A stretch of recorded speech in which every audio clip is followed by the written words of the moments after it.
This happened a few years ago, when I was a factory worker. At that time, my company provides dormitories for the workers. I am quite happy, because I can save the cost of rent, and can stay close to my workplace.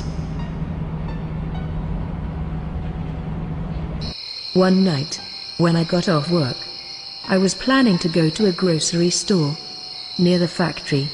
It was nearly midnight at that time. I usually go during the day, but there are important things that I need to buy. I try to find somebody to accompany me, but there are nobody else I see. It's already late, everyone probably already asleep. So I walked out of the dorm and headed to the grocery store, alone. To get to that place, I had to walk past a small alley, between male and female dormitories. I did not feel scared at that time, although it was quite dark.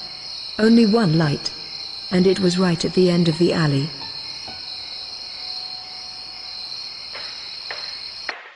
Just a few steps I walk, in distance, I saw a dark figure, right in the middle of the alley.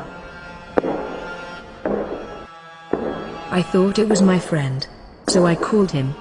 "Hey, wait for me." Twice I called, but he did not say anything but kept walking. I speed up my pace to approach him. "Going to the store too?" I said.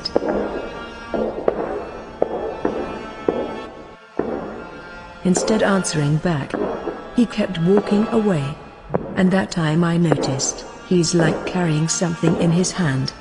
I spontaneously called him again. "Hey, wait a minute." He then stopped, near the end of the alley, near where the lights are. As I approached him, my eyes were immediately drawn to what he is carrying.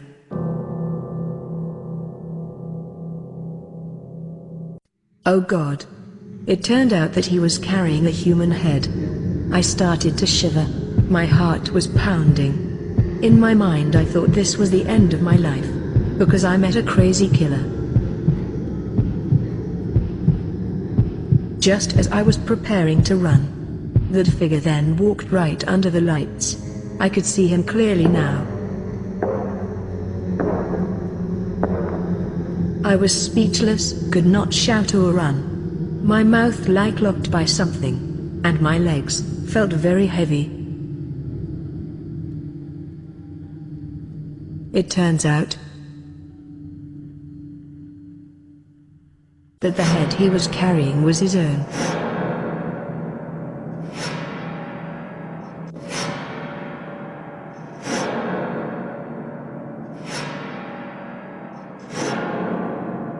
I fell to the ground and cried. Suddenly a friend of mine called from the opposite direction. When I turn around, the figure was gone.